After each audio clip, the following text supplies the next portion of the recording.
How's the royal family? I pray that everyone is doing well. First and foremost, my royal family, I'd like to thank Sharon and T. Taylor for sending me this article, some articles. And what we again are talking about is reparations. And some of y'all know that reparations have been so-called approved in North Carolina. Anytime y'all send me anything, it sends me to go in deeper and look in deeper, because I've been doing this enough to know that anything that comes, when it comes with money attached, and it look like we about to receive something, then they want to control the narrative. Keep this on your frontal lobe, my royal family, that the enemy can't stand to see us stand alone and receive anything. So this journey that I'm going to take y'all on, I'm going to teach, and we can teach each other too as well, because how I get down here on this, on both of my channels, the True Royal Family and True Royal, this is not a I thing, this is a we thing. If you hear me saying I'm not aware of it sometimes, because I want my channels to reflect us teaching each other. I learn from the royal family. Y'all help me. And I greatly thank the ones that know that I am highly dyslexic. Sometimes I have problems enunciating my words. Keep doing that. So y'all teaching me. It's amazing to me the feedback that I get, even just recent, because I have a tendency to speak spiritually and quote the word, and I'm not aware of it, not being raised in church or anything, always immensely deeply believed in the Creator. And me being here on YouTube, I thank you, truthfully honest. I know you there, because I know you don't leave comments, and I don't feel any way about that. You, Queen, thank you. You know what you did. It took one of our own to teach me that I am a Hebrew Israelite. I have always known, even as a child, that we were chosen. Y'all know I often speak about my spiritual experiences and everything. So I'm just going on, and we're going to get into what we mainly going to talk about here. So first and foremost, I'm going to read an article, and then we got some videos to listen to. So how do I want to, let me think about this. You know what, before I read that article, I'm going to start out with the first video. Now this first video, the audio is a bit low, but it's quite necessary that we hear this video. And we're going to hear from this brother. I know his name is Keith. I don't see his last name there. I don't trust him at all, and I'll tell you why after this first video. Let's see here. Okay, his name is Keith Young. So this video is a little over 9 minutes, and again, I have everything amped up, but let's listen to this and really fully understand when they are saying reparations approved by the City Council of Asheville, North Carolina. It's a business decision, and ultimately at the end of the day, it's going to favor the enemy.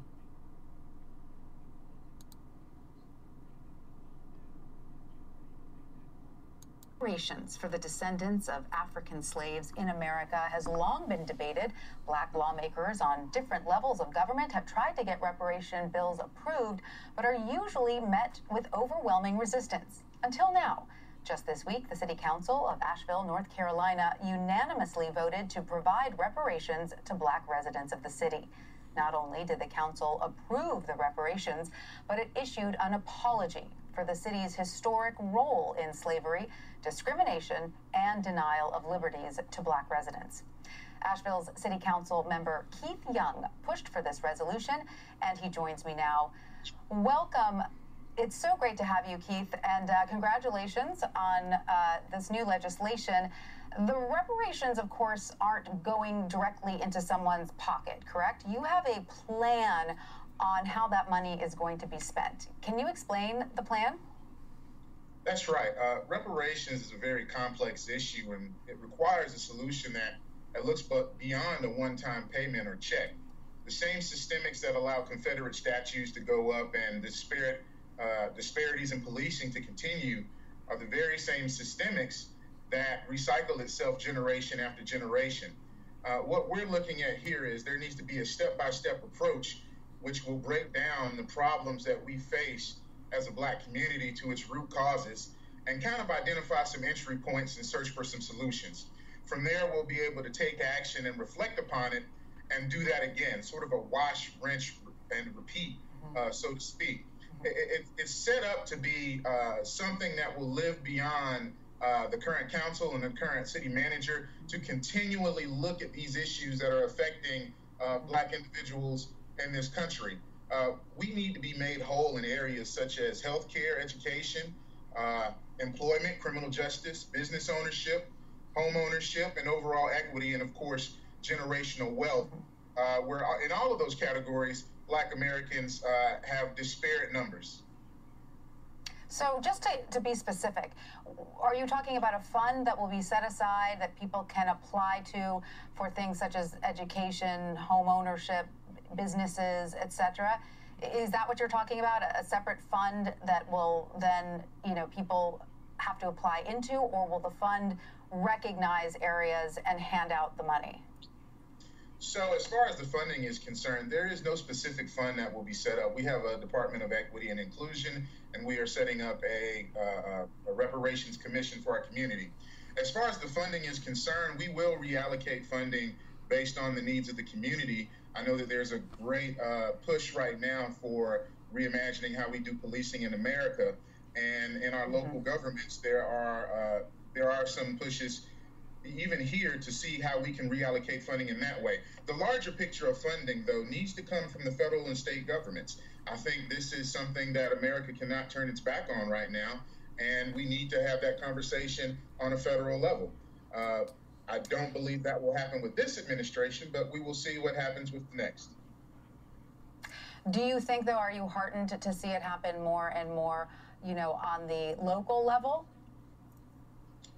It is a conversation that can be sparked on the local level, but in order for it to really be something that is going to take hold and really be effective, you have to have support at the federal levels. I don't believe that's going to happen with this administration, but I am hopeful and believe that hopefully the Biden administration would do such, and believe they will. So did the council consider handing out funds to Black families and letting them decide what they wanted to do with it, rather than putting it aside to things that the fund determines is valid? I think that to some people would be the first thing that comes in their mind as what reparations is. But when you look deeper into the systemic issues that we deal with, we need generations to be made whole through systemic action. And the same systemic actions that got us here and have produced policies that have outlived many dead politicians and generations of dead Black Americans has to have a solution set up in the same manner. So just kind of giving money away and checking off a box saying we've made our obligation to Black Americans is simply not the answer. We need something that's going to be systemic in nature. We need not incremental change, but institutional change, things that are going to be embedded into our institutions for a long time to come. Because the hundreds of years that Black Americans have suffered in this country through systemic oppression is not going to be taken away with a single one-time payment and America saying we've checked our box off and made our obligations to our past. I think America right now is just now becoming awakened to its original sin, and we are definitely going to try to make amends for that. I understand your point about, long-term change and establishing the basis for that, but why can't it be both? Why can't you also cut a check, to African-American families as well as take some of that money and put it towards long-term change? Oh, it very well could be. It very well could be. I'm not ruling that out.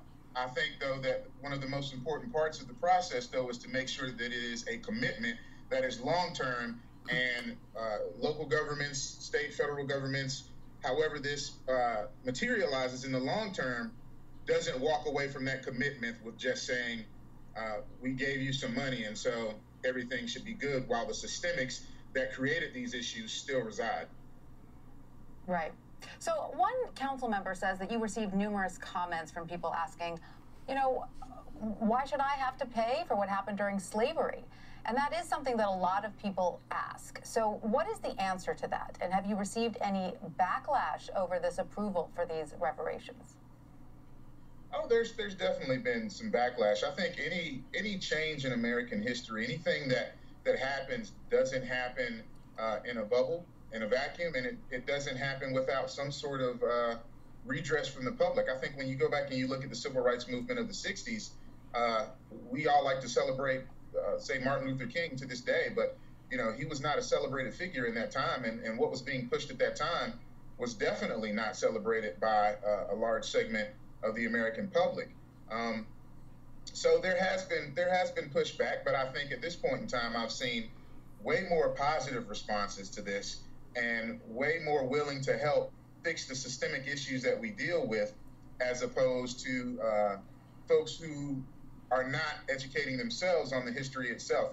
I've said to a lot of folks a lot of times, I don't believe that it is my specific job to educate the American public or our local public on the history of America. I think it is definitely out there for us to educate ourselves and understand what has actually happened to Black America when you go from chattel slavery to Reconstruction, Jim Crow, the Civil Rights era, urban renewal, redlining, all these different things that have happened that are out there. Mm-hmm. But also, isn't the argument that we all profit from a country that has accumulated wealth to a large degree because of the work of enslaved African Americans? Yes, that is absolutely the case. The economic stability of the United States of America is built on the backs of slaves, is built on free labor, and the sustained. I'll say this. There's one of these sayings that Jimmy Baldwin has a saying, which is, do I really want to be integrated into a burning house? And I'd say, what good is having a check for reparations if the bank won't cash it? And that speaks to the systemics that have put Black Americans in this position, and our economic stability at this point is sustained by the initial acts of our country from Black labor. So now that the council has approved the reparations, when will this go into effect, Councilman? So we have asked our city manager to report back to us in 6 months on some short, medium, and long-term goals, with the expectation going forward that this is in perpetuity. We will get some biannual reports on this, and we will start to move some of these things forward and start to form our local commission here and work with the community, work with the Black community, work with businesses. Everyone has a hand in this, in making this right. There's the saying of a rising tide lifts all boats, but I'd say a rising tide only lifts all boats if all boats are prepared to ride the wave. And so that's what we're getting ready to do here. We want to make sure that everybody is prepared to ride the wave, specifically those Black Americans in our community. Yep, that the boats are all fixed up and ready to go. All right, well, Councilman Keith Young, thank you so much for your time. We really appreciate it. All right, my royal family. I know the audio was low, but I know y'all could hear the straight bullshit. And what is going on, my royal family? The reason why they unanimously approved it, because they could continue to control the narrative.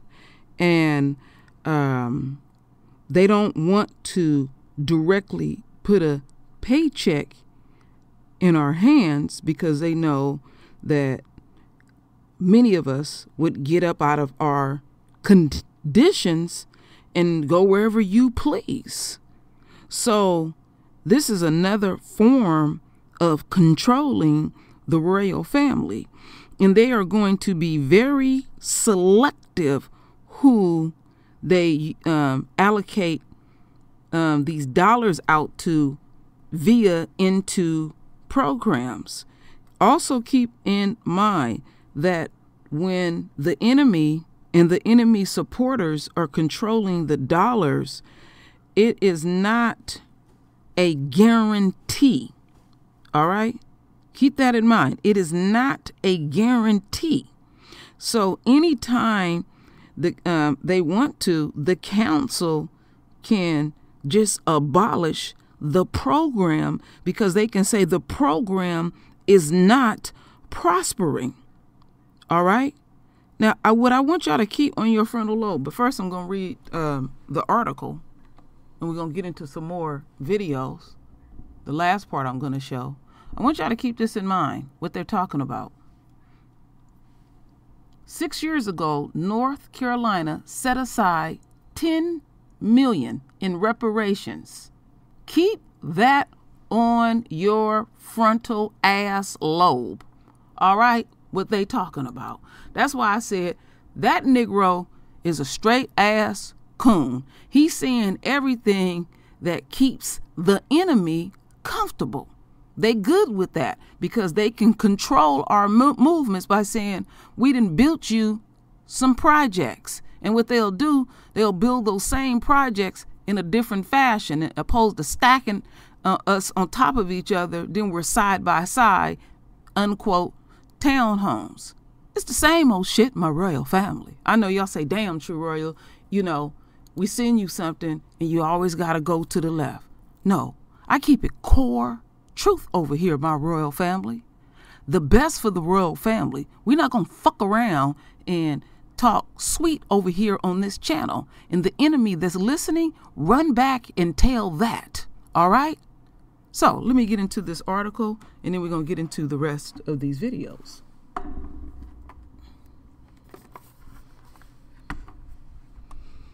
North Carolina city votes to approve reparations for black residents. A North Carolina, oh Lord, wait just a second here. A little trigger Russian. Here we go. A North Carolina unanimously voted, oh Lord, come on now. Okay. Voted Tuesday night to make reparations to its black community by making investments in areas in which black residents face disparities. The Asheville Council voted 7-0 in support of a resolution that apologized for the city's participation in slavery and discrimination. Urban Renewal vowed to create community reparations commissions to provide reparations to black residents and their descendants. The resolution would not provide direct payments to black residents. Instead, it would distribute funding to different areas of society that see racial disparities in order to close the gap, including in healthcare, education, unemployment, and pay, neighborhood safety and fairness in criminal justice. Efforts could also include increasing minority home ownership. Again, efforts could also include increasing minority home ownership. Keep that on your frontal lobe. That is something that you would have to pay back. That is something that they saying that we not going to consider. Access to affordable housing, business ownerships, career opportunities according to the resolution.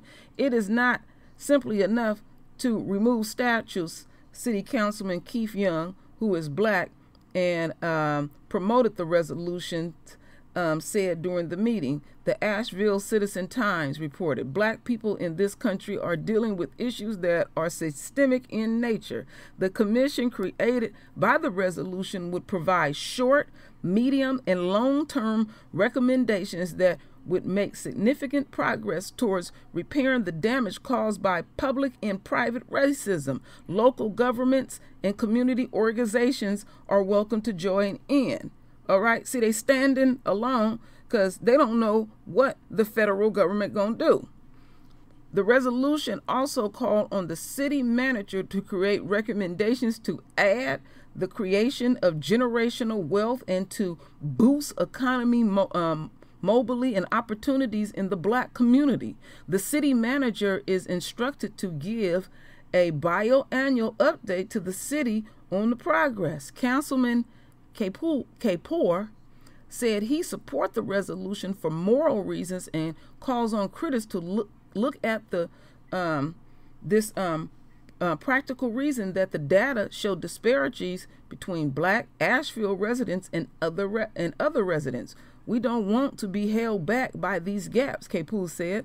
According to Asheville Times, we want everyone to be successful. So if y'all really and truly want everyone to be successful, you need to give people a paycheck directly in their pocket in order to stimulate your economy. See, these motherfuckers is working asshole backwards. That's the only way you're going to be able to stimulate your economy. People got to have money in their direct hand, and they will decide what they're going to do. People are much more inclined to stimulate the economy when they get direct payments. But again, they fear somebody like me. If I was in that type of condition, I'm leaving the motherfucking community, because the community is what caused my people great pain. I'm going to get away from the enemy as quickly as possible. I don't give a damn about stimulating your economy on no money. As we continue on, my royal family.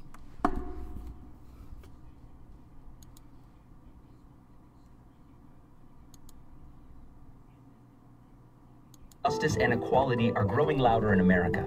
With those calls comes a renewed interest in reparations. Reparations are the act of making amends to someone or a group of people who have been wronged. Germany paid billions of dollars in reparations to Holocaust victims or their families and to Israel after the Nazi atrocities of World War II. And in 1988, the U.S. paid more than 80,000 Japanese Americans who were held in internment camps during World War II. They each got $20,000. But African Americans have never gotten reparations for their 246 years of slavery. Lawmakers have introduced bills in Congress to study reparations and whether it's possible, but most have never gotten very far. In 2008, the House of Representatives issued an apology for slavery. And in 2019, bills to study and develop a proposal for reparations were introduced into both houses of Congress. But the legislation languished. Recently, there's been renewed interest, like the Harriet Tubman Community Investment Act, which the Maryland General Assembly is considering. The Brookings Institution says it could be a possible blueprint to what reparations could look like for Black Americans. Under this act, the descendants of slaves in Maryland could receive the following repayments. Tracing the descendants of slaves will be one major challenge. Unlike victims of the Holocaust and Japanese internment camps, there are not a lot of paper trails for the descendants of slavery. The census didn't count Black Americans until 1870, and unlike immigrant groups who have their history documented at Ellis Island, there's no central historical database for the descendants of slaves. All right, my royal family. So we didn't got a sample of even more bullshit why they are saying that they are not going to put the money directly in your hand. And keep in mind, when this video, in the first part of this video, they show a black hand and they show a blue hand. They're not going to show a white hand because they don't want that lasting impression. Blue, you just phase out because we don't know nobody that look blue. All right? Just keep that on your frontal lobe. Now, let's get in a little bit deeper. Another video, and then I have a audio that I want y'all to listen to.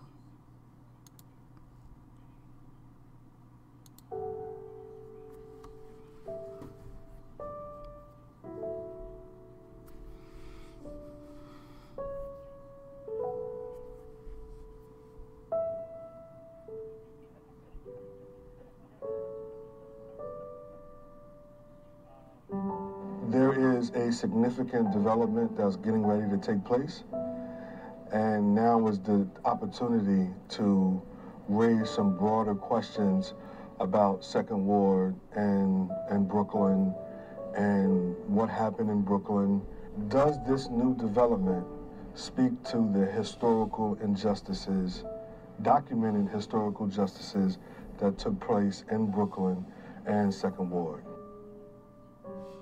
This is another opportunity to move people of color and poor people out of the center city areas and Charlotte, quite frankly, to build Charlotte into some mecca city that doesn't include people that look like me. We want truth-telling. We want an acknowledgement of wrongdoing. Like, what did we do wrong as a city? A lot of us moved here, but we need to take responsibility for this city of which we are now a part. And then we want to talk about what does restorative justice look like. There's very little that's reserved for the people who need the housing the most, those at 30% of the area mean income or AMI and below, unless they're seniors. Calling a $700 million development Brooklyn Village with only 10% of affordable housing within it, that's not restorative justice for the injustice that happened. And so our position is you have to be intentional about ensuring those people who have 30% AMI and lower have the ability to have housing in the very space that they left. This was their home for hundreds of years.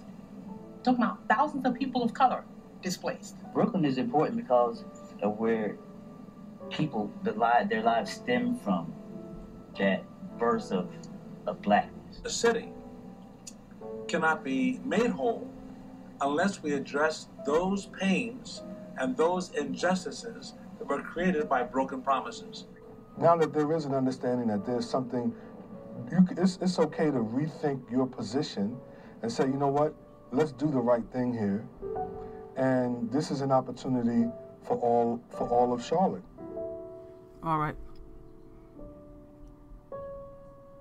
So y'all got a feel of that and what they are proposing, and what they are proposing is something that will make them, again, comfortable and aesthetically pleasing to them.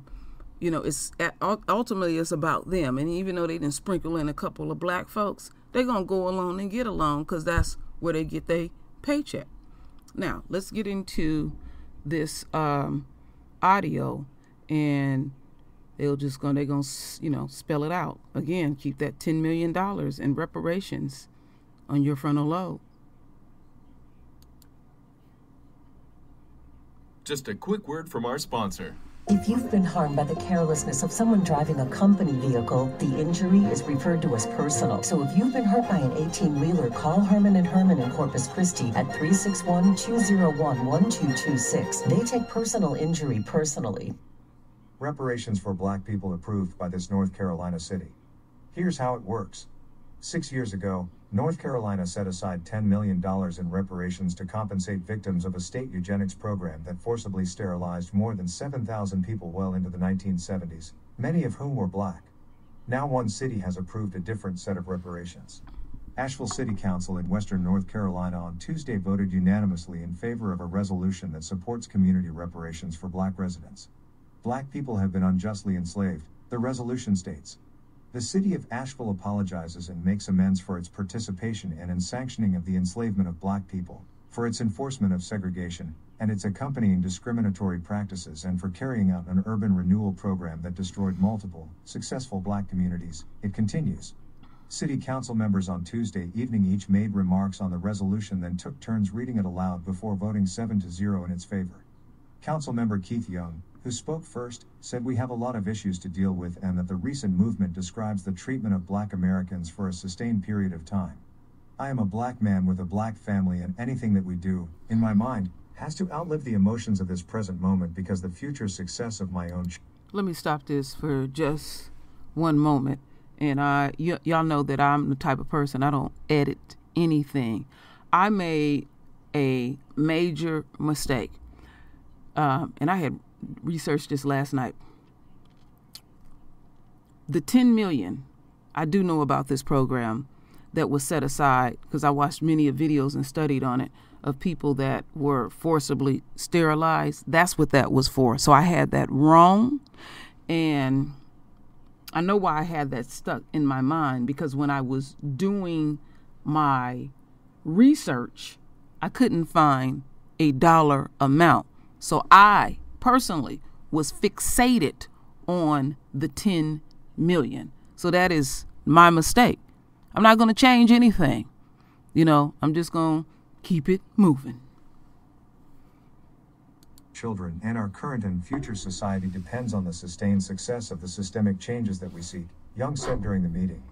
The Memorial Day death of 46-year-old George Floyd, a black man, while in police custody sparked an avalanche of protests across the nation.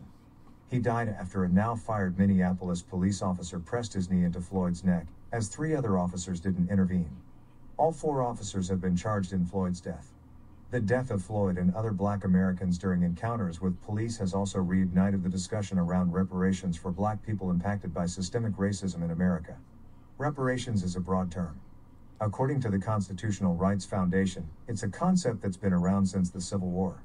At its core is the idea of redress for egregious injustices, according to an April report published by the Brookings Institution titled Why We Need Reparations for Black Americans.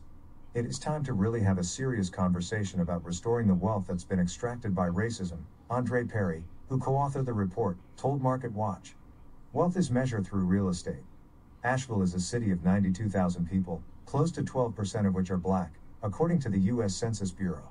Under the newly passed resolution, the city will establish a community reparations commission to help put city funds and resources toward programs benefiting Asheville's black residents. The resolution outlines some of what that will look like, including increasing minority home ownership and access to other affordable housing, increasing minority business ownership and career opportunities, strategies to grow equity and generational wealth, closing the gaps in healthcare, education, employment and pay, neighborhood safety and fairness within criminal justice.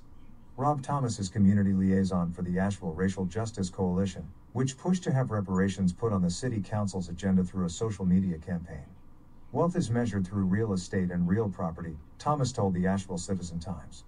And in any system that deals with economics, there are so many things that keep people of color out, so many policies, so many different areas where you have gatekeepers who can decide to let you in or not let you in. Chicago looks at how to make amends. Asheville isn't the first city in the U.S. to consider reparations for black residents.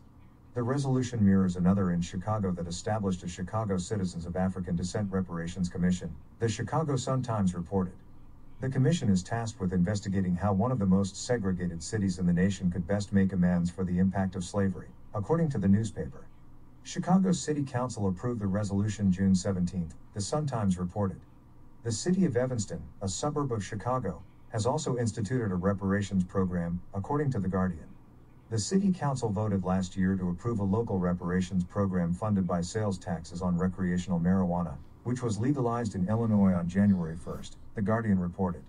It wasn't immediately clear how the funds will be used, but proponents say the program could become a model for other communities and even the gigantic federal government itself, according to the British newspaper.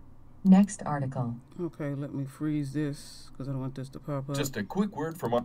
I want to say something about that mistake that I made that is very important. If anybody knew about the eugenics program, when they set aside that 10 million compensation, I remember they had interviewed a number of people, and there was even some white people involved in this too as well, that they had forcibly sterilized.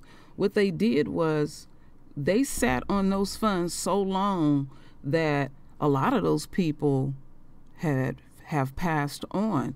So there's still a lot of that money that's just sitting there dormant, that is dormant. And again, when I was researching this last night, I couldn't find a number at all. So let's just say, hypothetically speaking, that in North Carolina, they will set aside, let's say, and it still ain't a lot, $100 million to execute these, execute whatever they so-called are executing in these programs. Those funds, like in the eugenics program, the people that was experimented in the eugenics program, those funds can just sit there dormant, and then over time, and they know what they're doing. What they will do is they will say, well, there is no one that even exists or even qualify to even get whatever is left in that money that was set aside, and then they'll have the council sit there and vote to move those funds in what they deem wherever they need the funds at. They'll do that too as well. They have a lot of power to move and shuffle around money that is set aside for whatever purpose. Because I remember my mom was telling me, like in the city of San Francisco, she said the water department has a lot of money. And she blew my mind. She said that the local bus service, because that's who my mother drove for, and eventually she became an inspector for Muni. That's what they call the bus service, Muni, in San Francisco. That Muni was getting money from the water department to make sure they keep the repairs on the buses and continue to pay the bus drivers and all the other people that work for Muni. I was like, damn, that's interesting. So keep that in mind too, how they take funds and do whatever they want to do with it. So I remember also there was, and I think this was either in New York or Chicago, somebody may know, many years ago, they had allocated some money for gang members, in which would go to for them to get job training, go to school, and all of that kind of stuff. And they purposely set that program up to fail. And when they seen that, oh, okay, we invested these dollars in this and it failed, they snatch back the funds. So that's why I'm saying, don't get all excited when we see something about they getting ready to do something on reparations. You got to really look into the ingredients in it. These people are not going to get a damn dime at the end of the day. Point blank. They controlling the narrative. They cannot stand to see us stand alone and get millions and trillions of dollars directly in our pocket, because they too worried about how the enemy feel, how they will look at it. But in turn, they so damn stupid, they want the economy to be stimulated, just like what's going on now with the coronavirus. There are probably about 40 million people in America that don't have no job, and they trying to figure out a way to get the economy stimulated, but you don't want to get no stimulus checks. You don't want to increase the unemployment. You don't want to do nothing, but you want people to get out there and buy shit. They work asshole backwards. They really do. And stuff. I don't get it. They act like this money is theirs. That is our money. We are taxpayers. I mean, these people play way too many games. But we're going to focus on reparations. So forgive me, family, that part that I had screwed up. But it is what it is, my royal family. You know, I'm going to keep it core here. If I screw up, I'm going to own it and stuff. But y'all know where I'm coming from. So anyway, my royal family, render your voice with your beautiful divine words. And as always, my royal family, I thank you for your love. I thank you for your support. And with that said, Ashe.